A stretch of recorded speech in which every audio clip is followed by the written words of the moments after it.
ਸਤਿ ਸ਼੍ਰੀ ਅਕਾਲ ਜੀ ਦੋਸਤੋ, ਸਭ ਦਾ ਸਵਾਗਤ ਕਰਦਾ ਹਾਂ ਆਪਣੇ YouTube channel study point with entertainment ਪਰ। ਦੋਸਤੋ ਆਸ ਕਰਦਾ ਹਾਂ ਕਿ ਤੁਹਾਡੀ ਤਿਆਰੀ ਬਹੁਤ ਵਧੀਆ ਚੱਲ ਰਹੀ ਹੋਵੇਗੀ। ਦੋਸਤੋ ਅੱਜ ਆਪਾਂ ਡਿਸਕਸ ਕਰਨ ਜਾ ਰਹੇ ਹਾਂ PEE ਵੱਲੋਂ ਲਏ ਜਾਣ ਵਾਲੇ ਟਾਈਪਿੰਗ ਟੈਸਟ ਦੀਆਂ ਇੰਸਟਰਕਸ਼ਨ ਬਾਰੇ, ਕਿ ਜੋ ਕਿ PEE ਵੱਲੋਂ ਟਾਈਪਿੰਗ ਟੈਸਟ ਲਿਆ ਜਾਂਦਾ ਹੈ ਉਸ ਵਿੱਚ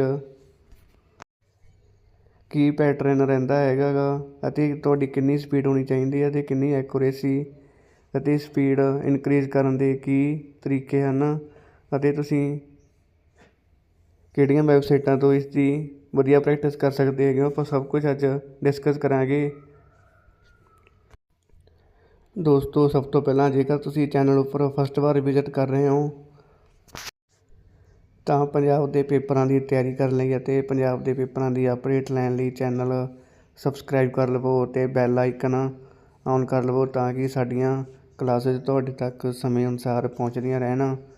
ਆਓ ਆਪਾਂ ਸਭ ਤੋਂ ਪਹਿਲਾਂ ਦੇਖਦੇ ਹਾਂ ਕਿ PEE ਕਲਰਕ ਵਿੱਚ ਟਾਈਪਿੰਗ ਟੈਸਟ ਦੀਆਂ ਕੀ ਇੰਸਟਰਕਸ਼ਨ ਰਹਿੰਦੀਆਂ ਨੇ।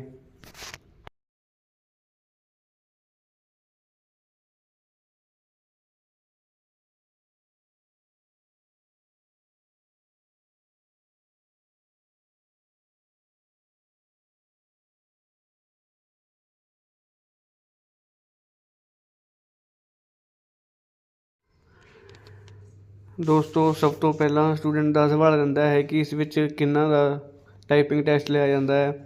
ਦੋਸਤੋ ਪਹਿਲਾਂ PEE ਵੱਲੋਂ ਤੁਹਾਡਾ ਰਿਟਨ ਐਗਜ਼ਾਮ ਲਿਆ ਜਾਂਦਾ ਹੈਗਾ ਗਾ, ਫਿਰ ਉਸ ਵਿੱਚ ਮੈਰਿਟ ਲਿਸਟ ਦੇ ਆਧਾਰ 'ਤੇ ਤੁਹਾਡੀ ਟਾਈਪਿੰਗ ਟੈਸਟ ਲਈ ਜਾਂਦੀ ਹੈ। ਤਕਰੀਬਨ ਤੁਹਾਡੀਆਂ ਜਿੰਨੀਆਂ ਪੋਸਟਾਂ ਹੁੰਦੀਆਂ ਹਨ ਉਸ ਤੋਂ 9 ਤੋਂ 10 ਗੁਣਾ ਸਟੂਡੈਂਟ ਇਹ ਟਾਈਪਿੰਗ ਟੈਸਟ ਲਈ ਬੁਲਾਉਂਦੇ ਹਨ। ਅੱਗੇ ਆਪਾਂ ਦੇਖਦੇ ਹੈਗੇ ਕਿ ਕੀ ਪੈਟਰਨ ਰਹਿੰਦਾ ਟਾਈਪਿੰਗ ਟੈਸਟ ਦਾ। ਦੋਸਤੋ ਇਸ ਵਿੱਚ ਤੁਹਾਡੇ 2 ਲੈਂਗੁਏਜ ਵਿੱਚ ਟੈਸਟ ਹੁੰਦਾ ਹੈਗਾ ਗਾ, ਇੰਗਲਿਸ਼ ਅਤੇ ਪੰਜਾਬੀ ਦੀ ਜੋ ਫੌਂਟ ਰਹਿੰਦਾ ਗਾ ਉਹ ਹੁੰਦਾ ਤੁਹਾਡਾ ਰਾਵੀ, ਅਤੇ ਤੁਹਾਡੀ ਦੋਨਾਂ ਵਿੱਚੋਂ ਸਪੀਡ ਮੰਗੀ ਜਾਂਦੀ ਹੈ 30 ਵਰਡ ਪਰ ਮਿੰਟ ਪਲੱਸ 92% ਐਕੂਰੇਸੀ ਹੋਣੀ ਚਾਹੀਦੀ ਹੈ।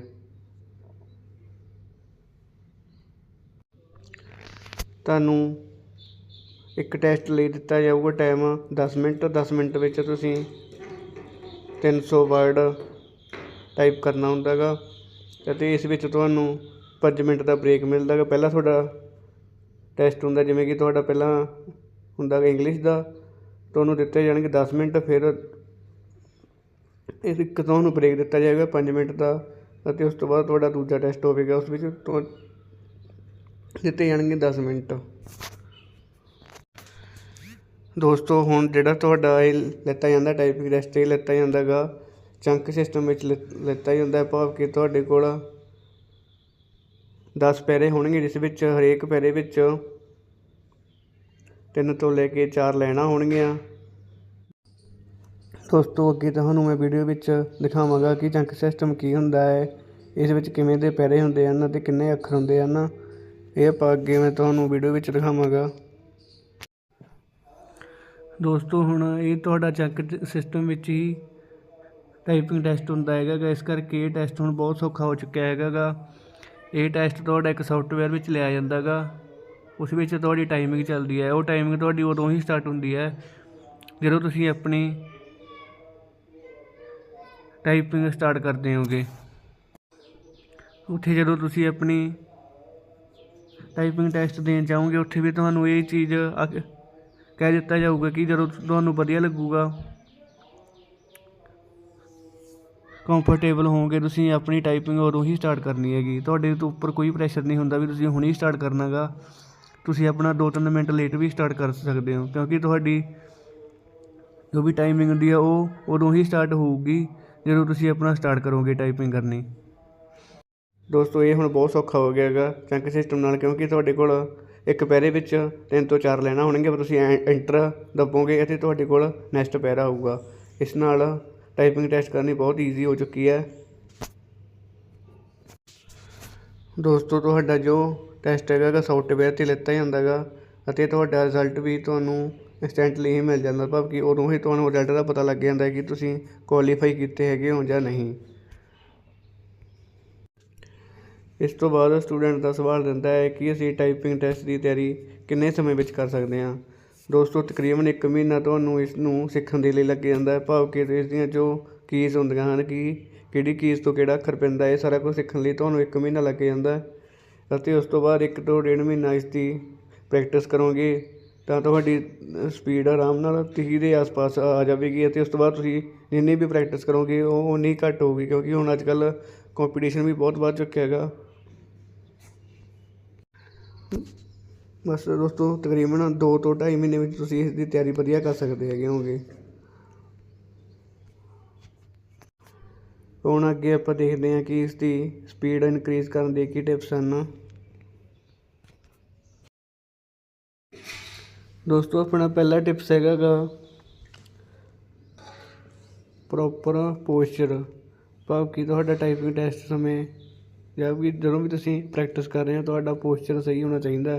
ਤੁਸੀਂ ਬਿਲਕੁਲ ਸਟੇਟ ਬੈਠਣੇ ਚਾਹੀਦੇ ਹੋਗੇ।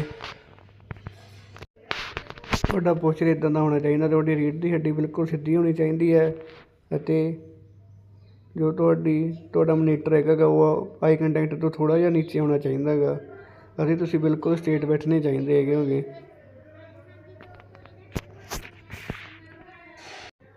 ਅਤੇ ਜੇਕਰ ਤੁਸੀਂ ਆਪਣੇ ਹੱਥ ਥੋੜ੍ਹੇ ਜਿਹੇ ਕੀਬੋਰਡ ਤੋਂ ਉੱਪਰ ਰੱਖੋਗੇ ਤਾਂ ਤੁਹਾਡੀ ਸਪੀਡ ਹੋਰ ਵੀ ਜ਼ਿਆਦਾ ਵਧੇਗੀ।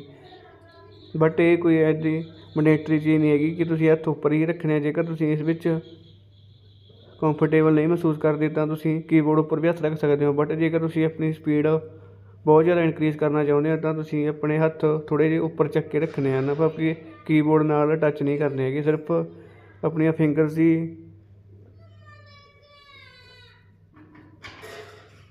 ਕੀਜ਼ ਨਾਲ ਟੱਚ ਹੋਣਗੀਆਂ। ਬਾਕੀ ਆਪਣਾ ਹੱਥ ਉੱਪਰ ਰਹੇਗਾ ਥੋੜ੍ਹਾ ਜਿਹਾ ਕੀਬੋਰਡ ਤੋਂ। ਆਪਣਾ ਸੈਕਿੰਡ ਟਿਪਸ ਹੈਗਾ ਗਾ ਕੰਫਰਟੇਬਲ ਸੈਟਅਪ। ਤੁਹਾਡਾ ਜੋ ਵੀ ਸੈਟਅਪ ਹੈਗਾ ਗਾ ਬਹੁਤ ਕੰਫਰਟੇਬਲ ਹੋਣਾ ਚਾਹੀਦਾ ਗਾ। ਤੁਹਾਡਾ ਮੋਨੀਟਰ ਤੁਹਾਡੀ ਅੱਖਾਂ ਦੇ ਸਾਹਮਣੇ ਹੋਣਾ ਚਾਹੀਦਾ, ਬਿਲਕੁਲ ਇਹ ਨਹੀਂ ਹੈਗਾ ਤੁਹਾਨੂੰ ਬਹੁਤ ਉੱਪਰ ਦਿਖਣਾ ਪੈ ਰਿਹਾ ਜਾਂ ਹੇਠਾਂ ਦਿਖਣਾ ਪੈ ਰਿਹਾ ਹੈਗਾ। ਤੁਹਾਡਾ ਮੋਨੀਟਰ ਆਪਣੀ ਅੱਖਾਂ ਤੋਂ ਥੋੜ੍ਹਾ ਜਿਹਾ ਨੀਚੇ ਹੀ ਹੋਣਾ ਚਾਹੀਦਾ ਹੈਗਾ ਅਤੇ ਤੁਸੀਂ ਬਿਲਕੁਲ ਕੰਫਰਟੇਬਲ ਬੈਠੇ ਹੋਣੇ ਚਾਹੀਦੇ ਹੈਗੇ ਹੋਗੇ। ਨੈਕਸਟ ਹੈਗਾ ਗਾ ਤੀਜਾ ਆਪਣਾ ਫੋਕਸ ਔਨ ਐਕੂਰੇਸੀ। ਬਹੁਤ ਇੰਪੋਰਟੈਂਟ ਟਿਪਸ ਹੈਗਾ ਗਾ ਕਿ ਤੁਹਾਡੀ ਐਕੂਰੇਸੀ ਉੱਪਰ ਕੰਮ ਕਰਨਾ ਹੈਗਾ ਗਾ। ਜਿੰਨੀ ਤੁਹਾਡੀ ਐਕੂਰੇਸੀ ਵਧੇਗੀ ਉਨੀ ਹੀ ਤੁਹਾਡੀ ਸਪੀਡ ਵੀ ਵਧੇਗੀ। ਤੁਸੀਂ ਮਿਸਟੇਕਸ ਬਿਲਕੁਲ ਹੀ ਕਰਨੀਆਂ ਹੈਗੀਆਂ, ਹੌਲੀ ਹੌਲੀ ਟਾਈਪਿੰਗ ਕਰਨੀ ਹੈਗੀ ਹੈ ਫੁੱਲ ਫੋਕਸ ਨਾਲ। ਉਸ ਨਾਲ ਤੁਹਾਡੀ ਐਕੂਰੇਸੀ ਵੀ ਵਧੇਗੀ ਅਤੇ ਐਕੂਰੇਸੀ ਵਧੇਗੀ ਤਾਂ ਤੁਹਾਡੀ ਟਾਈਪਿੰਗ ਸਪੀਡ ਆਟੋਮੈਟਿਕ ਵੱਧ ਜਾਏਗੀ। ਨੈਕਸਟ ਫੋਰਥ ਹੈਗਾ ਗਾ ਡੋਂਟ ਯੂਜ਼ ਬੈਕ ਸਪੇਸ। ਇਹ ਵੀ ਬਹੁਤ ਇੰਪੋਰਟੈਂਟ ਟਿਪਸ ਹੈਗਾ ਗਾ ਦੋਸਤੋ। ਤੁਸੀਂ ਬੈਕ ਸਪੇਸ ਦੀ ਵਰਤੋਂ ਬਹੁਤ ਜ਼ਿਆਦਾ ਘੱਟ ਕਰਨੀ ਹੈਗੀ ਹੈ ਦੋਸਤੋ। ਇਸ ਚੀਜ਼ ਨੂੰ ਤੁਸੀਂ ਹੋਰ ਪੱਕਾ ਕਰਨ ਲਈ ਤੁਸੀਂ ਜੋ ਆਪਣੀ ਬੈਕ ਸਪੇਸ ਵਾਲੀ ਕੀ ਹੈਗੀ ਉਸ ਨੂੰ ਕੀਬੋਰਡ ਵਿੱਚੋਂ ਕੱਢ ਹੀ ਦਿਓ, ਕਿਉਂਕਿ ਤੁਸੀਂ ਬੈਕ ਸਪੇਸ ਦਾ ਯੂਜ਼ ਹੀ ਨਹੀਂ ਕਰਨੀ ਹੈਗੀ।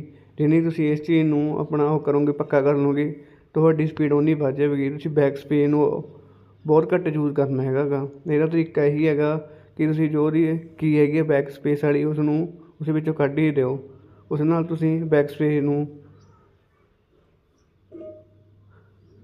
ਸਪੇਸ ਦਾ ਯੂਜ਼ ਘੱਟ ਕਰ ਦਿਓਗੇ ਤੁਸੀਂ, ਆਟੋਮੈਟਿਕਲੀ ਤੁਹਾਡਾ ਯੂਜ਼ ਬਹੁਤ ਘੱਟ ਹੋ ਜਾਵੇਗਾ। ਨੈਕਸਟ ਹੈਗਾ ਗਾ fifth point avoid looking at the keyboard. ਤੁਹਾਡਾ ਧਿਆਨ ਕੀਬੋਰਡ ਵੱਲ ਤਾਂ ਬਿਲਕੁਲ ਵੀ ਨਹੀਂ ਜਾਣਾ ਚਾਹੀਦਾ। ਤੁਹਾਡਾ ਆਈਜ਼ ਆਪਣੇ ਮੋਨੀਟਰ ਉੱਪਰ ਹੋਣੀਆਂ ਚਾਹੀਦੀਆਂ। ਜੋ ਵੀ ਤੁਸੀਂ ਅੱਖਰ ਟਾਈਪ ਕਰ ਰਹੇ ਹੋ ਉਸ ਉੱਪਰ ਹੀ ਤੁਹਾਡੀਆਂ ਅੱਖਾਂ ਹੋਣੀਆਂ ਚਾਹੀਦੀਆਂ। ਕੀਬੋਰਡ ਵੱਲ ਧਿਆਨ ਤੁਹਾਡਾ ਬਿਲਕੁਲ ਵੀ ਨਹੀਂ ਜਾਣਾ ਚਾਹੀਦਾ ਹੈਗਾ ਗਾ। ਨੈਕਸਟ 6 ਹੈਗਾ ਗਾ ਤੁਹਾਨੂੰ ਔਨਲਾਈਨ ਜੋ ਕਿ ਮੌਕ ਟੈਸਟ ਹੁੰਦੇ ਹਨ, ਇਸ ਵਾਸਤੇ ਬਹੁਤ ਸਾਰੀਆਂ ਵੈਬਸਾਈਟ ਬਣੀਆਂ ਹੋਈਆਂ ਹਨ। ਮੈਂ ਤੁਹਾਨੂੰ ਅੱਗੇ ਇਹ ਵੀ ਦੱਸਾਂਗਾ ਕਿ ਉਹਨਾਂ ਵਿੱਚੋਂ ਕਿਹੜੀਆਂ ਬੈਸਟ ਵੈਬਸਾਈਟ ਨੇ ਔਨਲਾਈਨ ਮੌਕ ਟੈਸਟ ਲਾਉਣ ਵਾਸਤੇ। ਨੈਕਸਟ ਹੈਗਾ ਗਾ ਜੋ ਬਹੁਤ ਇੰਪੋਰਟੈਂਟ ਟਿਪਸ ਹੈ ਵੀ ਰੈਗੂਲਰ ਪ੍ਰੈਕਟਿਸ, ਕਿਉਂਕਿ ਪ੍ਰੈਕਟਿਸ ਹੀ ਸਫਲਤਾ ਦੀ ਕੁੰਜੀ ਹੈਗੀ ਹੈ। ਜਿੰਨੀ ਤੁਸੀਂ ਪ੍ਰੈਕਟਿਸ ਕਰੋਗੇ ਤੁਹਾਡੀ ਸਪੀਡ ਉਨੀ ਹੀ ਵਧੇਗੀ। ਦੋਸਤੋ ਇਹ ਤੁਸੀਂ ਕਿਵੇਂ ਕਰਨੀ ਹੈ ਪ੍ਰੈਕਟਿਸ, ਪਹਿਲਾਂ ਤੁਸੀਂ 1 ਤੋਂ 1.5 ਘੰਟਾ ਤੁਸੀਂ MS ਵਰਡ 'ਤੇ ਉਹ ਕਰਨੀ ਹੈ ਟਾਈਪਿੰਗ, ਭਾਵ ਕਿ ਫੁੱਲ ਪੈਰਾਗ੍ਰਾਫ ਕਰਨੀ ਹੈ। ਇਸ ਨੂੰ ਤੁਸੀਂ MS ਵਰਡ 'ਤੇ ਵੀ ਕਰ ਸਕਦੇ ਹੋ। ਜੇ ਤੁਸੀਂ ਕਿਸੇ ਸੋਫਟਵੇਅਰ 'ਚ ਕਰਨਾ ਚਾਹੁੰਦੇ ਹੋ ਉਹ ਵੀ ਕਰ ਸਕਦੇ ਹੋ, ਬਟ ਤੁਸੀਂ ਪਹਿਲਾਂ 1 ਤੋਂ 1.5 ਘੰਟਾ ਪੈਰਾਗ੍ਰਾਫ 'ਤੇ ਕਰਨੀ ਹੈ ਟਾਈਪਿੰਗ। ਉਸ ਤੋਂ ਬਾਅਦ ਤੁਸੀਂ ਮੌਕ ਟੈਸਟ ਲਗਾਉਣੇ ਨੇਗੇ ਚੰਕ ਸਿਸਟਮ ਵਿੱਚ, ਜਿਸ ਵਿੱਚ ਤੁਹਾਡਾ ਇਹ ਟੈਸਟ ਲਿਆ ਜਾਵੇਗਾ। ਦੋਸਤੋ MS ਵਰਡ ਵਿੱਚ ਟਾਈਪਿੰਗ ਕਰਨੀ ਬਹੁਤ ਜ਼ਰੂਰੀ, ਉਸ ਨਾਲ ਤੁਹਾਡੀ ਸਪੀਡ ਬਹੁਤ ਜ਼ਿਆਦਾ ਵਧੇਗੀ। ਦੋਸਤੋ ਇਹ ਤੁਹਾਡੇ ਟਿਪਸ ਨੇਗੇ, ਇਹ 7 ਟਿਪਸ ਤੁਸੀਂ ਆਪਣੇ ਧਿਆਨ ਵਿੱਚ ਰੱਖਣੇ ਨੇਗੇ। ਜਦੋਂ ਵੀ ਤੁਸੀਂ ਟਾਈਪਿੰਗ ਟੈਸਟ ਕਰੋਗੇ ਇਹ 7 ਪੁਆਇੰਟ ਨੂੰ ਤੁਸੀਂ ਆਪਣੇ ਧਿਆਨ ਵਿੱਚ ਰੱਖਣਾ ਗਾ। ਤੁਹਾਡੀ ਸਪੀਡ ਆਰਾਮ ਨਾਲ ਇਨਕਰੀਜ਼ ਹੋ ਜਾਵੇਗੀ। ਅਗਰ ਤੁਹਾਨੂੰ ਫਿਰ ਵੀ ਕੋਈ ਪ੍ਰੋਬਲਮ ਆ ਰਹੀ ਹੈ ਤਾਂ ਤੁਸੀਂ ਪੁੱਛ ਸਕਦੇ ਹੋ ਕਮੈਂਟ ਬਾਕਸ ਵਿੱਚ, ਮੈਂ ਤੁਹਾਡਾ ਜ਼ਰੂਰ ਰਿਪਲਾਈ ਕਰਾਂਗਾ। ਅੱਗੇ ਆਪਾਂ ਦੇਖਦੇ ਹਾਂ ਕਿ ਇਸ ਦੇ ਲਈ ਬੈਸਟ ਵੈਬਸਾਈਟਸ ਕਿਹੜੀਆਂ ਨੇਗੀਆਂ।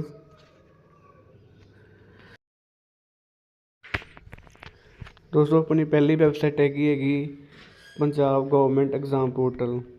ਇਹ ਇੱਕ ਵਧੀਆ ਵੈਬਸਾਈਟ ਹੈਗੀ ਹੈ।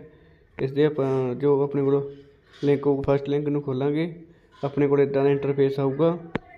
ਪਹਿਲਾਂ ਆਪਣੇ ਕੋਲ ਹੈਗਾ ਪ੍ਰੈਕਟਿਸ ਵਿਦ ਚੰਕ, ਫਿਰ ਹੈਗਾ ਪ੍ਰੈਕਟਿਸ ਵਿਦ ਆਊਟ ਚੰਕ। ਬਾਕੀ ਹੋਰ ਵੀ ਆਪਣੇ ਕੋਲ ਬਹੁਤ ਸਾਰੇ ਇਸ ਵਿੱਚ ਵਿਕਲਪ ਹੈਗੇ ਨੇ, ਆਪਾਂ ਜਿਸ ਵਿੱਚ ਟਾਈਪਿੰਗ ਦੀ ਤਿਆਰੀ ਕਰ ਸਕਦੇ ਹੈਗੇ। ਆਪਾਂ ਕਰਨੀ ਹੈਗੀ ਪ੍ਰੈਕਟਿਸ ਵਿਦ ਚੰਕ। ਆਪਾਂ ਇਸ ਉੱਪਰ ਕਲਿੱਕ ਕਰਾਂਗੇ, ਆਪਣੇ ਕੋਲ ਇਹ ਖੁੱਲ੍ਹ ਜਾਣਗੇ ਇੰਗਲਿਸ਼ ਮੌਕ ਟੈਸਟ ਅਤੇ ਪੰਜਾਬੀ ਮੌਕ ਟੈਸਟ।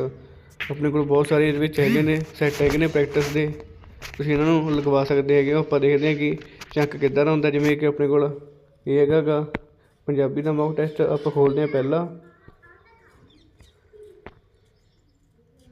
ਆਪਣੇ ਕੋਲ ਇੱਦਾਂ ਦਾ ਚੰਕ ਸਿਸਟਮ ਹੋਊਗਾ, ਇੱਦਾਂ ਦੇ ਚੰਕ ਆਉਣਗੇ। ਤੁਹਾਡੇ ਕੋਲ ਇੱਦਾਂ ਦਾ ਪੈਰਾ ਹੋਊਗਾ ਜਿਸ ਵਿੱਚ ਤੁਹਾਡੇ ਕੋਲ 2 ਤੋਂ 2.5 ਲਾਈਨਾਂ ਦਾ ਪੈਰਾ ਹੋਊਗਾ। ਇਸ ਵਿੱਚ ਤੁਸੀਂ ਆਪਣੀ ਤਿਆਰੀ ਕਰ ਸਕਦੇ ਹੈਗੇ ਹੋਗੇ। ਇੱਦਾਂ ਦਾ ਚੰਕ ਹੋਵੇਗਾ। ਜਦੋਂ ਤੁਹਾਡਾ ਇਹ ਪੈਰਾ ਕੰਪਲੀਟ ਹੋ ਜਾਊਗਾ ਤੁਸੀਂ ਐਂਟਰ ਕਲਿੱਕ ਕਰੋਗੇ ਤਾਂ ਅਗਲਾ ਪੈਰਾ ਖੁੱਲ੍ਹ ਜਾਊਗਾ। ਦੋਸਤੋ ਅਗਰ ਟਾਈਪਿੰਗ ਟੈਸਟ ਸੰਬੰਧੀ ਤੁਹਾਨੂੰ ਕੋਈ ਵੀ ਪ੍ਰੋਬਲਮ ਆ ਰਹੀ ਹੈ ਤਾਂ ਤੁਸੀਂ ਉਸ ਸੰਬੰਧੀ ਜ਼ਰੂਰ ਪੁੱਛ ਸਕਦੇ ਹੋ, ਮੈਂ ਉਸਦਾ ਜ਼ਰੂਰ ਰਿਪਲਾਈ ਕਰਾਂਗਾ। ਅਤੇ ਪੰਜਾਬ ਦੇ ਪੇਪਰਾਂ ਦੀ ਤਿਆਰੀ ਕਰਨ ਲਈ ਅਤੇ ਪੰਜਾਬ ਦੇ ਪੇਪਰਾਂ ਦੀ ਅਪਡੇਟ ਲੈਣ ਲਈ ਚੈਨਲ ਜ਼ਰੂਰ ਸਬਸਕ੍ਰਾਈਬ ਕਰ ਲਵੋ ਅਤੇ ਵੀਡੀਓ ਨੂੰ ਲਾਈਕ ਅਤੇ ਸ਼ੇਅਰ ਜ਼ਰੂਰ ਕਰਿਓ। ਸਭ ਦਾ ਬਹੁਤ ਬਹੁਤ ਧੰਨਵਾਦ। ਆਪਾਂ ਮਿਲਦੇ ਹਾਂ ਆਪਣੀ ਅਗਲੀ ਕਲਾਸ ਵਿੱਚ।